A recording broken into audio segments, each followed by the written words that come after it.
तो दोस्तों आज हम बात कर रहे हैं आगे चल करके शादी के योगों के ऊपर।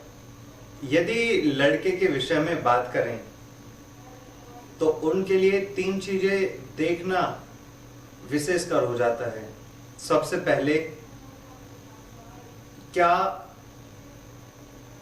तथाकथित व्यक्ति के, क्या किसी भी व्यक्ति के जातक के जन्म पत्री में, जन्म कुंडली में भगवान के द्वारा या प्रकृति उनसे जो चाहती है तो उनको वैवाहिक सुख मिलना है या नहीं मिलना। सबसे पहली चीज, इस चीज का विश्लेषण किया जाता है। दूसरी चीज, दशा अंतरदशा क्या फल दे रही है। क्या दशा अंतरदशा हमसे चाहती हैं कि हमारा विवाह हो। क्या 22 साल की उम्र में शादी होगी, 24 साल में होगी, 28 साल में होगी, या 32 साल में होगी, 34 साल में होगी, या 48 साल में जाकर के भी शादी नहीं होगी, या दिग्विजय सिंह की तरह 74 साल की उम्र में तीसरी बार शादी होगी। तो हमारी जन्मपत्री क्या कहती है, हमारी शादी होगी या नहीं होगी। सबसे पहली चीज, कब होगी, किस समय में होगी, किस साल में होगी, ये जानना दूसरी चीज होती है जो कि दशा अंतरदशा के द्वारा देखी जाती है। तीसरी चीज जो जन्मपत्री में देखी जाती है वो है गोचर। गोचर और अष्टक वर्ग। गोचर और अष्टक वर्ग से ये देखा जाता है कि शादी हमारी होगी कितने अच्छे तरीके से होगी या कितने कम अच्छे तरीके से होगी। बहुत ज्यादा उत्साह से, बहुत ज्यादा खुशी से, बहुत ज्यादा अच्छे प्रकार से, आराम से हो जाएगी या नहीं होगी। रिश्ते खुद हमारे पास चल के आएंगे या रिश्ते ही हमको मिलेंगे नहीं। तो ये चीज गोचर के अनुसार देखी जाती है। तो 3 चीज मैंने बताई। सबसे पहली, जन्म पत्री में क्या शादी के योग हैं। दूसरा, दशा अंतरदशा सपोर्ट कर रही हैं, किस एज में शादी होगी। तीसरा, गोचर कितने अच्छे तरीके से, कितने आसानी से या कितनी कठिनाइयों के साथ शादी आपकी होने के योग बनते हैं। तो आइए सबसे पहले हम पहली चीज पर बात करते हैं कि शादी होने के योग जन्मपत्री में है या नहीं है। इसको किस प्रकार से देखें।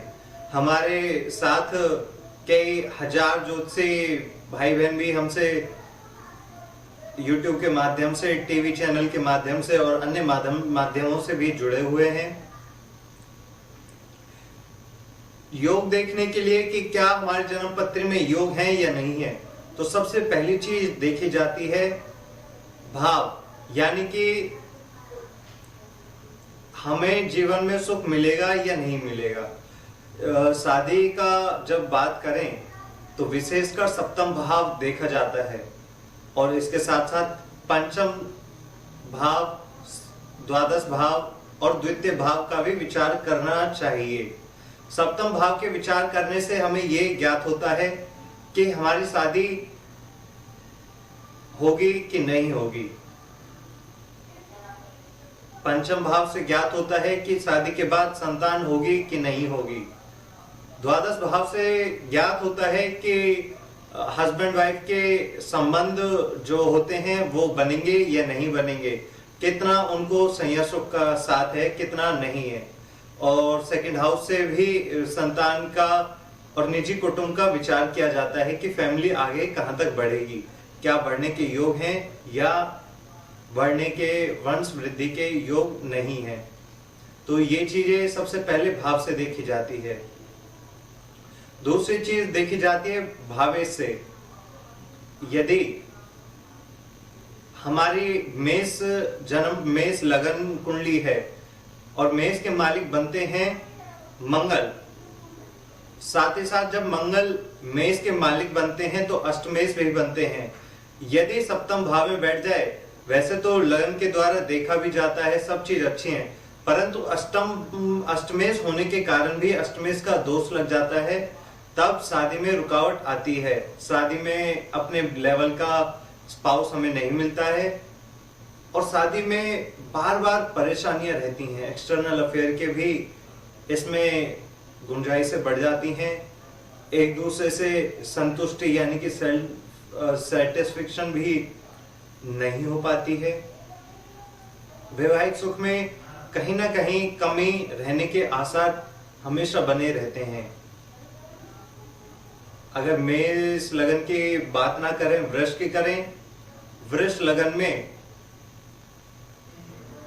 इसका स्वामी शुक्र होता है। शुक्र यदि सप्तम भाव में बैठ जाए तब भी इसमें दिक्कत आती है। दिक्कत इसलिए आती है क्योंकि जब वृष राशि की लगन बनती है तो षष्ठेश यानी कि 6th हाउस के लॉर्ड भी शुक्र बन जाते हैं। तब यदि सप्तम भाव में बैठ जाएं तब ऐसे समय पर दिक्कत, परेशानी, कष्ट और बहुत ही धोखे में की हुई शादी के योग इस जन्म पत्री के अनुसार बनते हैं। ठीक इसी प्रकार से सभी लग्नों के द्वारा देखा जाता है। मैं विशेषकर बात करूं सप्तम भाव की। यदि सप्तम भाव में मान लीजिए मेष राशि है, मेष राशि सप्तम भाव में हुई तो इसका स्वामी मंगल बनता है। मंगल यदि अपने स्वराशि का होता है, उच्च राशि का होता है, स्वयं मेष राशि में बैठा होता है या वृश्चिक राशि में या मकर राशि में बैठा होता है, या जिस प्रकार से आप अपनी सप्तम भाव में बैठा हो या और भाव में बैठा हो, तब जाकर के शादी के अच्छे योग बनते हैं। यदि सप्तम भाव हम मेष राशि का ले लें तो अगर मंगल 1 नंबर, 8 नंबर या 10 नंबर में बैठा हो तो ऐसे लोगों की बहुत अच्छे से शादी होती है, बहुत अच्छा स्पाउस मिलता है, बहुत अच्छा लाइफ पार्टनर मिलता है। हमसे हमारे कदम से कदम मिलाकर के चलने वाला लाइफ पार्टनर होता है। तीसरी चीज देखी जाती है शुक्र। शुक्र यदि अच्छे राशि में है, अच्छे भाव में बैठा है, अच्छे ग्रहों के साथ युति है, अच्छे स्थिति में बैठा है, तब जाकर के बहुत ही अच्छे शादी के योग बनते हैं।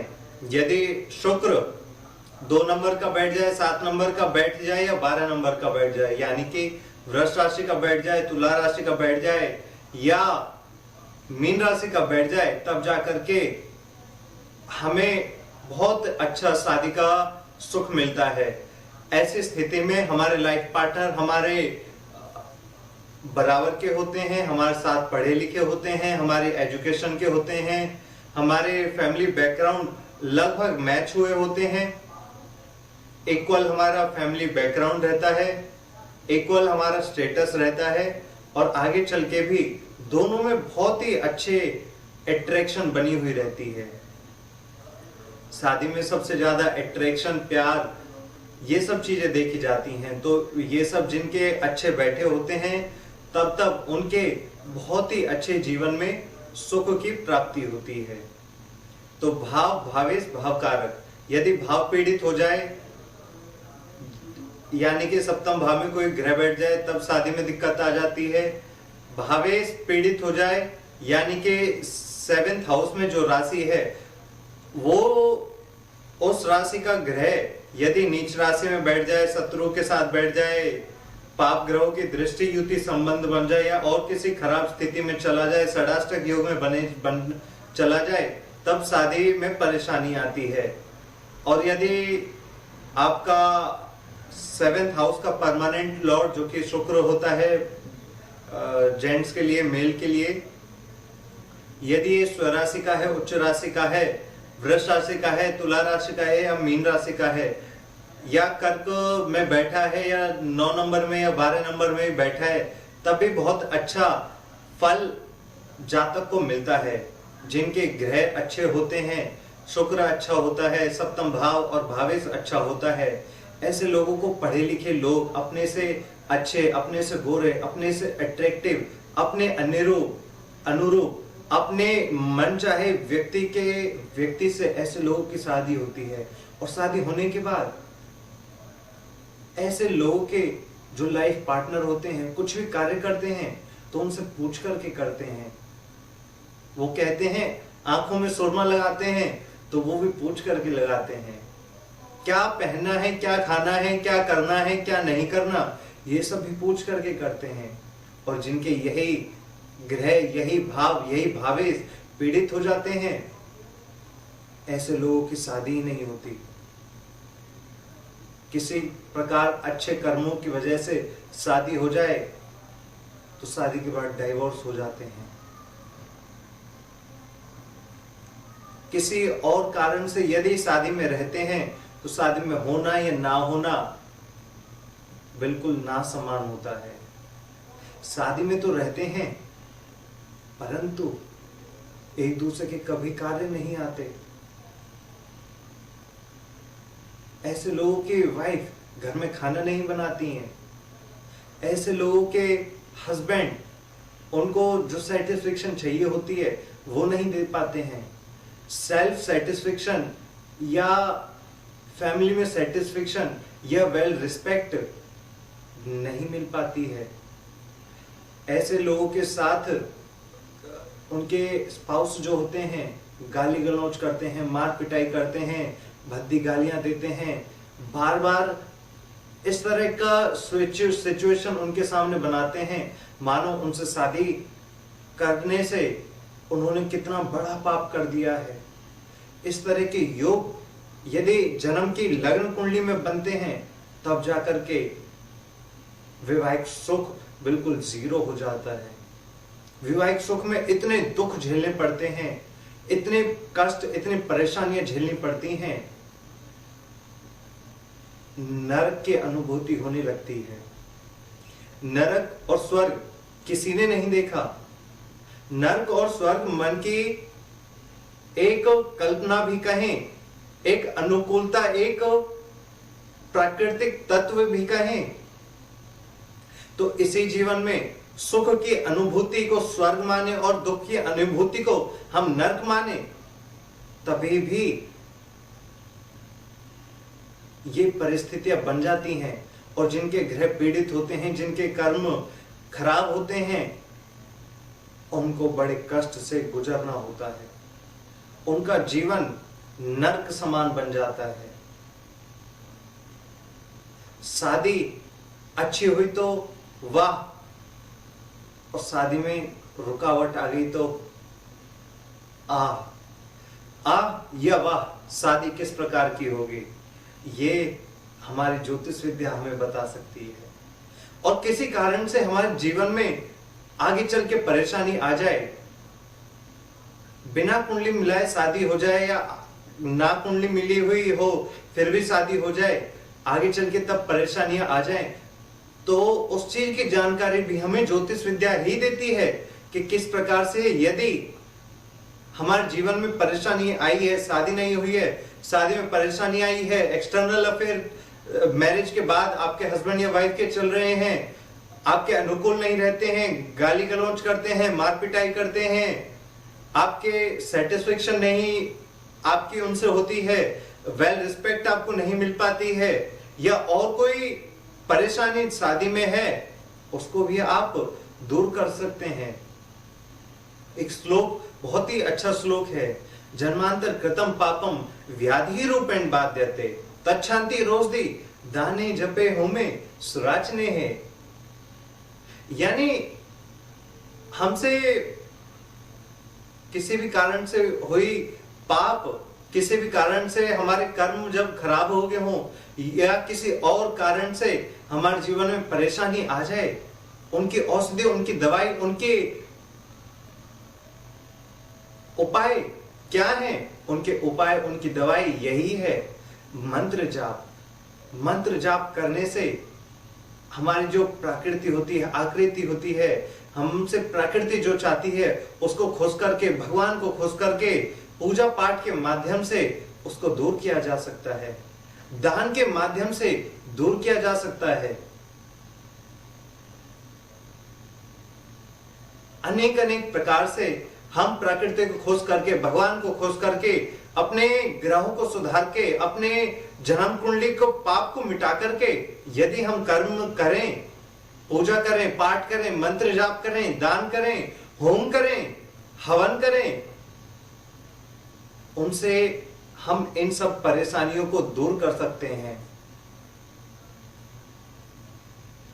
नवांश अगर पीड़ित होता हो, जिसको D9 भी कहते हैं, यदि D9 किसी का पीड़ित है, D9 में हम देखते हैं लग्नेश कैसा है।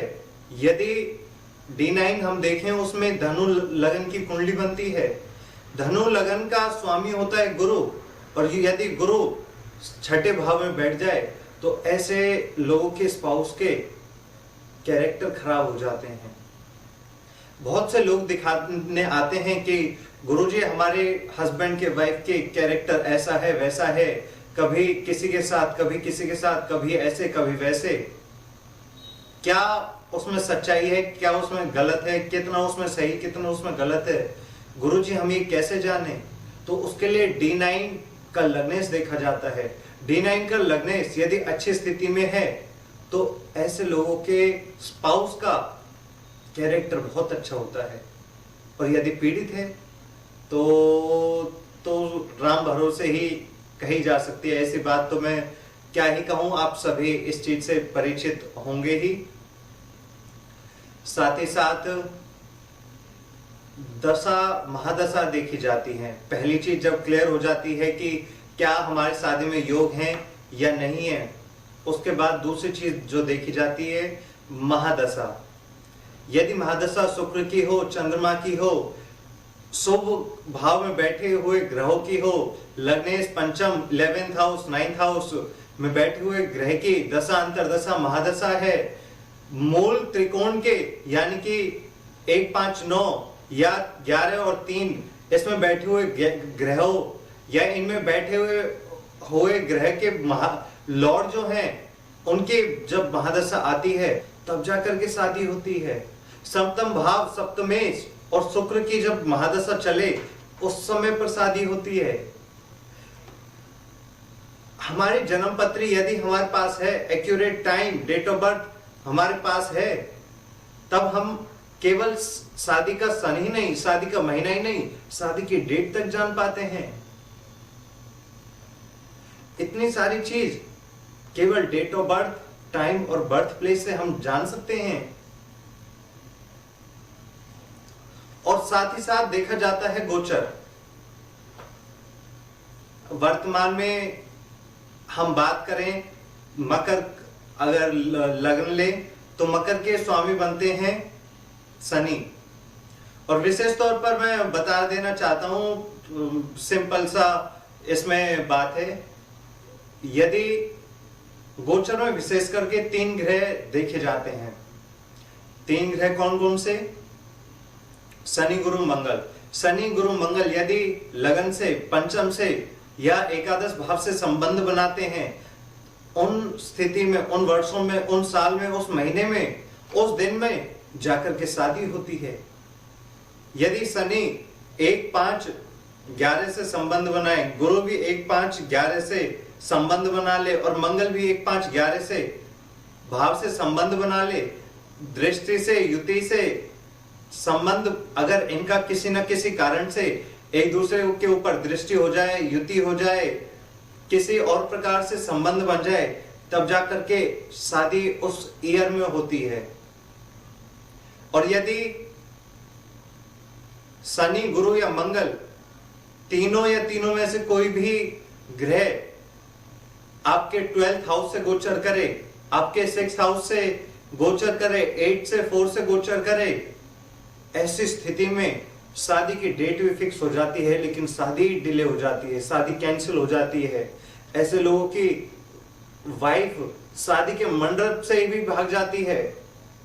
ऐसे स्थिति में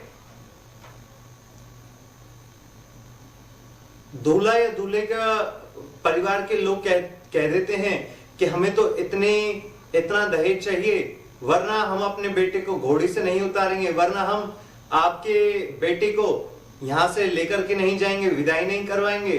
तो ऐसी घटनाएं भी घट जाती हैं कि शादी वाले दिन फिक्स हो जाती है, शादी की डेट, शादी का महीना, शादी का साल फिक्स हो जाता है, परंतु उसके बाद भी शादी नहीं होती है।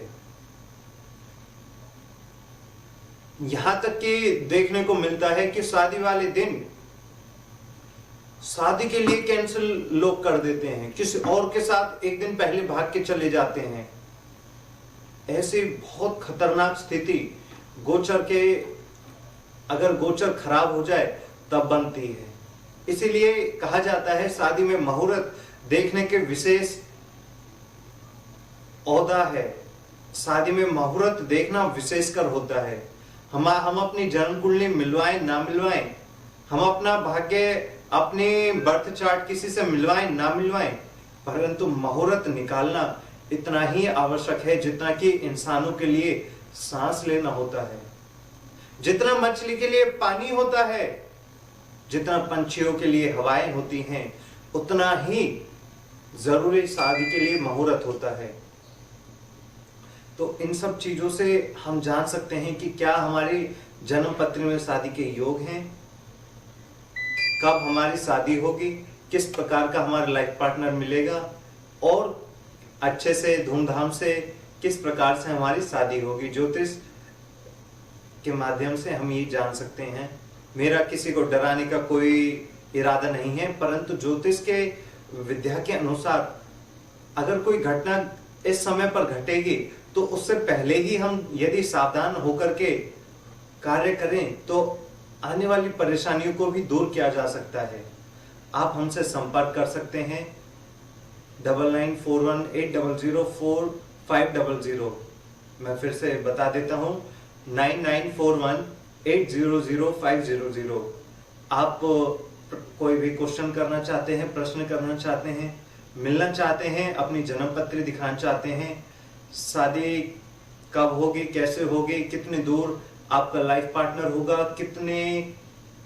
कैसा उसका स्वभाव होगा, सुंदर, गोरा, चिट्टा, लंबा, हमारे अनुरूप होगा, नहीं होगा, उसकी किस तरह की पढ़ाई होगी, हम हमारे जन्म स्थान से उसका जन्म स्थान कितनी दूर हुआ होगा, कितना अच्छा उसके साथ आगे रहेगी, वंश वृद्धि के योग उनसे बनते हैं, नहीं बनते हैं, भाग्य उनके साथ हमारा किस प्रकार रहेगा, आगे चल के सेल्फ रिस्पेक्ट में तो कमी नहीं आएगी, आगे चल के माता पिता को या किसी की एक की तबीयत तो खराब नहीं होगी, या और कोई बुरी घटना तो जीवन में नहीं घटेगी। इन सब चीजों को देखा जाता है। तो दोस्तों, आप हमसे संपर्क कर सकते हैं, अपनी जन्म पत्र दिखा सकते हैं, मिल भी सकते हैं।